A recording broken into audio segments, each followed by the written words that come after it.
Good morning and welcome to you.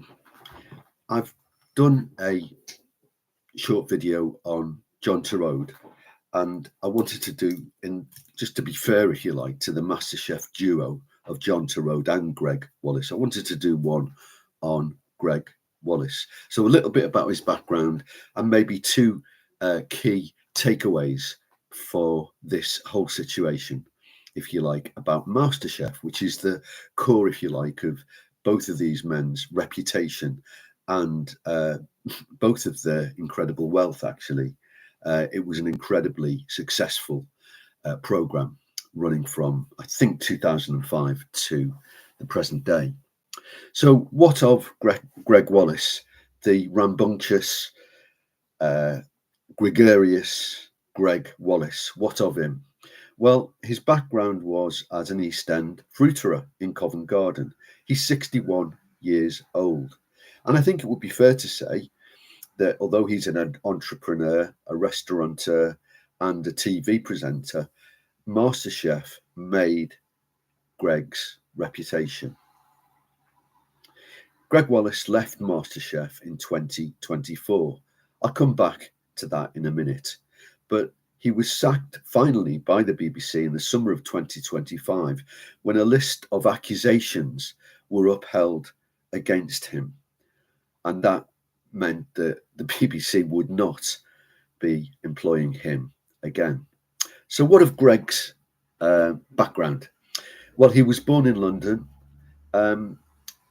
Allegedly, according to Greg Wallace himself, at the age of 8, he was sexually molested by his babysitter's husband, although this wasn't verified and nothing was said at the time. At 15 years of age, he had left school and was working in Covent Garden, London, the large fruit and vegetable market, which has now actually been closed down. In 1989, he started a greengrocer's. George Allen was the name of the greengrocers. And as an entrepreneur, it was a very successful business for Greg. And it reached the turnover of £7.5 million.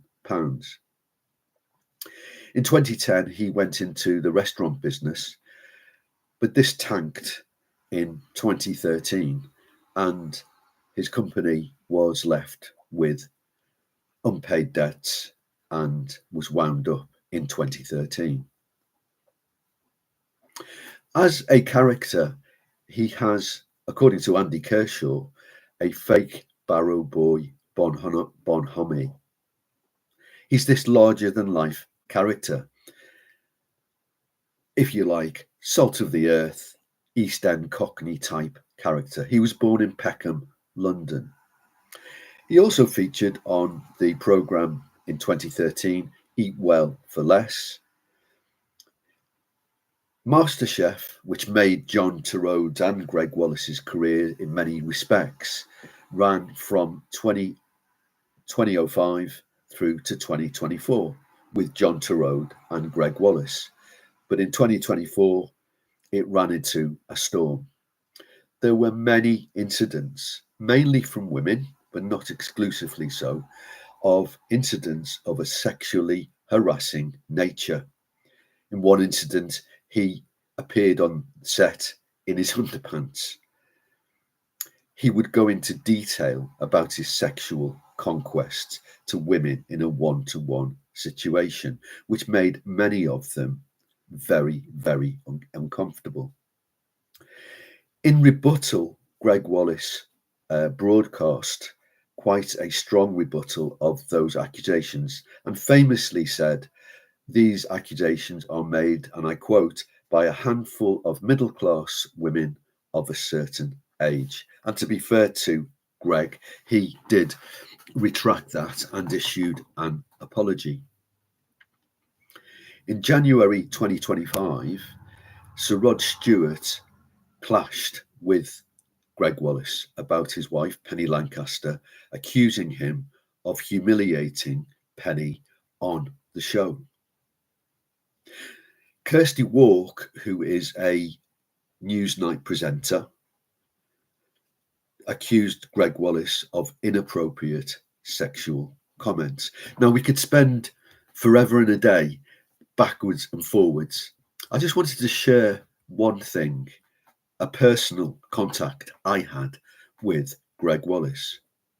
In 2013, I think it was 2013, it could have been 2014, I was in Sainsbury's, my local Sainsbury's, and he was there making a programme for Eat Well for Less.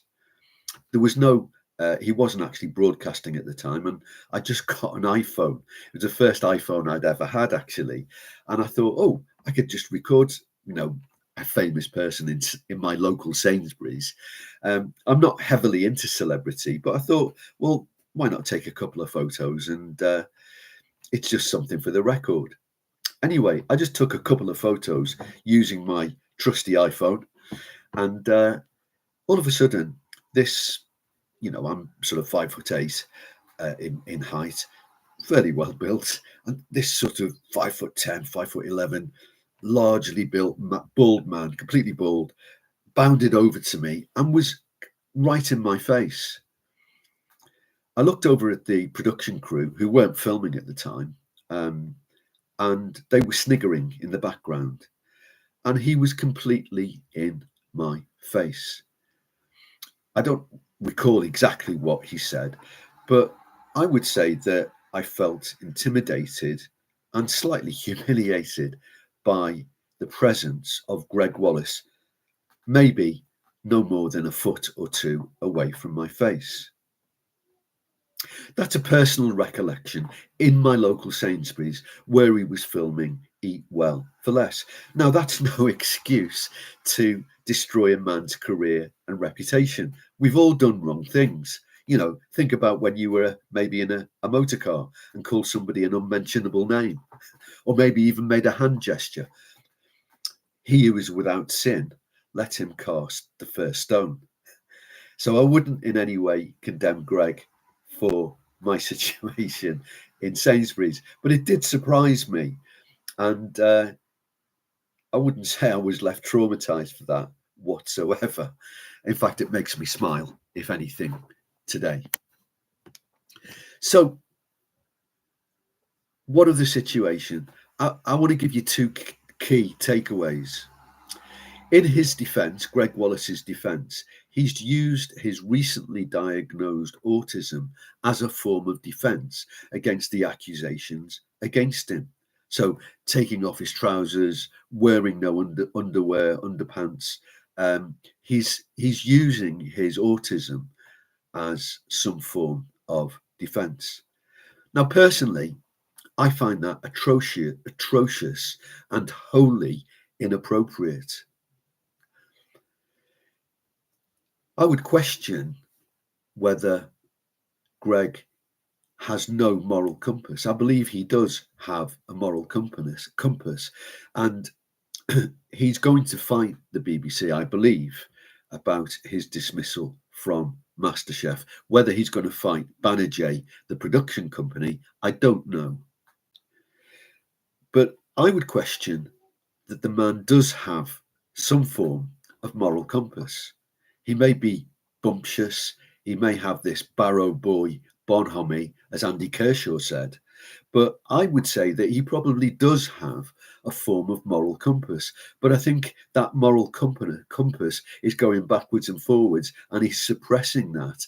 And there have been lots of inappropriate comments, and possibly more. I don't know. These are alleged things. However, many of those complaints were upheld by the BBC. Now, I'm not in any way putting the BBC on some sort of moral pedestal, because we know that the BBC is a corrupt, venal organisation, or I would suggest that it is. So I think, the BBC is judge, jury and executioner, but clearly there were inappropriate things going on with Greg Wallace. Now, I don't think he should be putting the slammer for it. I don't think that the guy should go to prison for it, but there are lots of of these things swirling around. Now, some of you may say, well, that's just wokery. It's people getting a little bit upset about hurty words. Equally, some people may say, well, you know, all of these women, mainly women who've come forward, have actually said things that are challenging the, if you like, the sort of sexual, sort of boasting of Greg Wallace. So using the autism as a defence, I think, is reprehensible. I'll say that completely up front. I think he's completely out of order on that one. And then my second takeaway, and I'm going to finish it now, is the culture within MasterChef of crassness and power. And I think to an extent, John Turode shares a degree of responsibility. It's like power corrupts, and absolute power corrupts absolutely. These celebrity, or as the BBC call them, the talent, seem to be above reproach. Any memories there of Jimmy Savile? The talent, above reproach, power without responsibility. I'm going to leave it there. If you like this, give me a like, subscribe to my channel. I appreciate your time. Thank you for listening, and may God bless you. Thank you.